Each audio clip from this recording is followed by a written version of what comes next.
sedang di fase kebingungan Ustaz, dimana ada istilah kata kalau kamu mau sukses dunia maka kamu patuh dan taat kepada orang tua, tapi jika kamu ingin sukses akhirat maka kamu harus patuh, taat dan takdim kepada guru. Oke.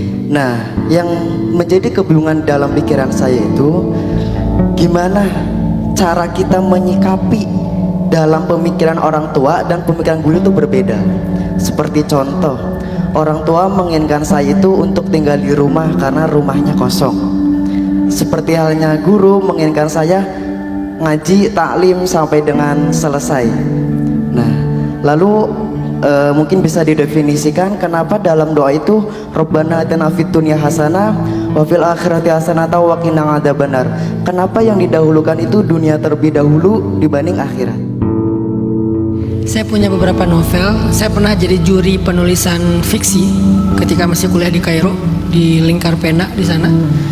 Jadi lumayan serius lah belajar sastra. Saya punya buku-buku tentang bagaimana menulis cerita yang baik, buku tentang bagaimana membangun penokohan fiksi, tokoh antagonisnya, tokoh hero-nya atau apa, itu tuh lumayan serius dulu belajar. Nah, dalam ilmu sastra kadang urutan itu justru dibalik. Biasanya yang istimewa ditaruh di akhir biasanya. Jadi kemarin saya nulis caption, terus ada yang protes. Saya balas komennya karena saya anggap dia nggak ngerti, udah biarin aja. Karena dia nggak nanya, tapi dia malah kayak mempertanyakan. Kan beda nanya sama mempertanyakan kan. Kalau nanya kan pengen tahu, kalau mempertanyakan kan menyalahkan. Saya nulis menjalani hobi terus yang ujungnya ibadah. Kok ibadah ditaruh di belakang setelah hobi dan segala macam? Padahal coba kalian perhatikan, ketika Nabi ngomongin tentang ciri-ciri perempuan yang layak dinikahi itu ada 4. Nomor satunya apa? Kecantikannya, kemudian hartanya, kemudian nasabnya, yang keempat apa? Agamanya. Tanya tuh kepada Nabi, kok agama ditaruh di belakang setelah fisik, secara harta, setelah nasab, kok malah agama terakhir? Kamu gak ngerti sastra sih. Justru dalam Islam, Nabi itu kan sastranya tinggi hadisnya, Al-Quran juga sastranya tinggi ayatnya. Biasanya sesuatu kadang-kadang gak selalu ya, jadi sengaja diletakkan di akhir biar kenotis gitu. Jadi nggak selalu yang diletakkan di awal itu yang paling istimewa. Kadang maksud seorang penulis, seorang penyair itu justru meletakkan yang istimewa itu di akhir. Dan itu berlaku dalam banyak hal. Nah begitu juga dalam urutan hasanah dunia, hasanah akhirat. Dan itu nggak selalu urutan di dalam Al-Quran itu bermakna prioritas, nggak selalu. Karena Al-Quran, makanya kita butuh belajar tafsir, kaidah-kaidah Al-Quran. Ada yang urutan itu artinya memang prioritas, ini dulu baru ini. Ada yang urutan itu sifatnya bukan prioritas tetapi tanawu. Tanawu itu artinya keberagaman. Jadi mau ditaruh di mananya sama, mau di akhir, mau di tengah, mau di awal, itu tanawu, nggak apa-apa, bebas aja. Ada ayat yang kayak gitu urutannya. Ada yang memang urutannya di awal yang paling penting. Jadi secara berurutan dan prioritas. Jadi kita harus cari tahu dulu maksud dari urutan ini apa. Sama kayak dalam ayat tentang urutan anggota tubuh ketika berwudu. Itu urutan secara fikih, secara tutorial. Jadi harus urut.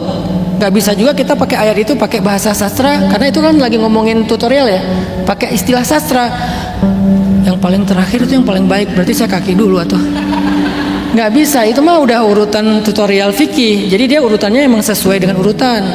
Tapi kalau dalam berita bukan sebuah tutorial how to, dia sifatnya berita. Biasanya justru yang penting itu ditaruhnya di akhir.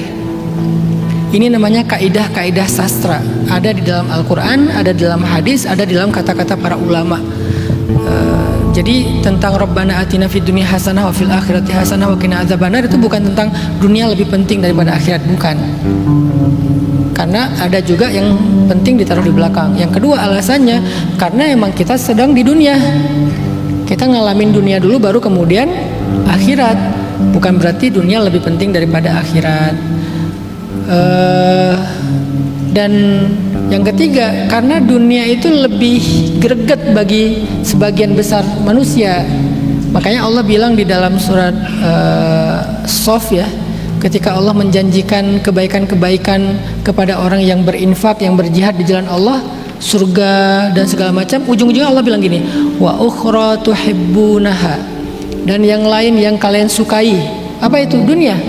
Pertolongan Allah dan kemenangan itu kan urusan dunia. Jadi Allah tahu betul lah kita mah dimotivasi dengan surga itu oke, semangat, tapi dimotivasi dengan dunia itu lebih greget lagi semangatnya tuh. Sehingga Allah mengatakan wa ukhra tuhibbunaha, dan yang lain yang kalian sukai, kata Allah.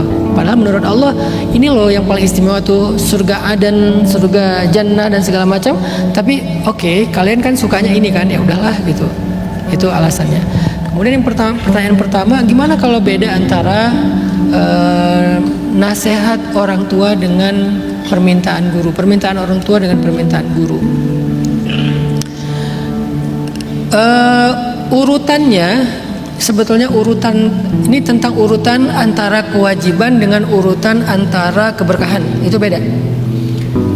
Kalau berbuat baik antara ayah dan ibu, ibu dulu. Kalau berbuat baik antara ayah dan ibu, ibu dulu. Ibu, ayah. Kalau berbuat baik ya. Jadi kalau kalian punya uang lebih, kasih ibu, baru ayah. Kalau kalian punya waktu, kasih buat ibu, baru ayah. Kalau kalian punya kebaikan, perhatian, ibu, baru ayah gitu. Tapi kalau minta doa, ayah dulu baru ibu. Jadi kalau kita mau berbuat baik, setelah kita sukses, ibu dulu. Kalau kita mau sukses, kita belum sukses, ayah dulu. Itulah nasib kita ya, laki-laki ya. Anak sebelum sukses datangnya ke ayah, setelah sukses datangnya ke ibu. Jadi kurang mulia apa coba perempuan dalam Islam? Masih aja dibilang kesetaraan gender lah, emansipasi lah, segala macam. Mulia banget perempuan dalam Islam tuh. Sebagai istri, sebagai ibu, saking mulianya sampai banyak surat tentang cewek dalam Al-Quran. Ada surat cewek, apa suratnya? An-Nisa. Ada surat curhat, apa suratnya? Al-Mujadilah, itu kan cewek banget tuh. Cowok kan jarang ngomong, laki-laki jarang bercerita. Ya kan ya? Gimana kita tahu dia punya banyak masalah? Kalau dia udah duduk gini, lama gini, itu banyak masalah tuh. Dia nggak bercerita soalnya. Kalau perempuan, aku lagi banyak masalah banget nih, kamu bisa bantu aku nggak? Jadi aku ramah, panjang kan curhatnya kan. Bahkan kadang-kadang kalau dia curhat sama temannya juga adu nasib, sama-sama curhat sama dia. Laki-laki tidak bercerita. Jadi kalau misalnya mau berbuat baik, kalau mau minta doa, ayah dulu. Kalau mau berbuat baik, ibu dulu. Jadi ini secara keberkahan, secara kebaikan. Ya kalau secara keberkahan ayah dulu, kalau secara kebaikan ibu dulu. Gitu juga dalam masalah orang tua dengan guru. Kalau kita mau belajar agama, belajar hidup, ya mintanya ke guru. Mau mencari keberkahan, mintanya ke orang tua dulu, baru guru. Kalau mau belajar, guru dulu, baru orang tua. Nah sekarang pertanyaannya, kasusnya tentang apa ini?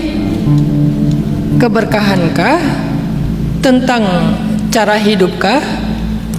Tentang memuliakankah? Tentang mencari ridhokah? Atau tentang ilmu?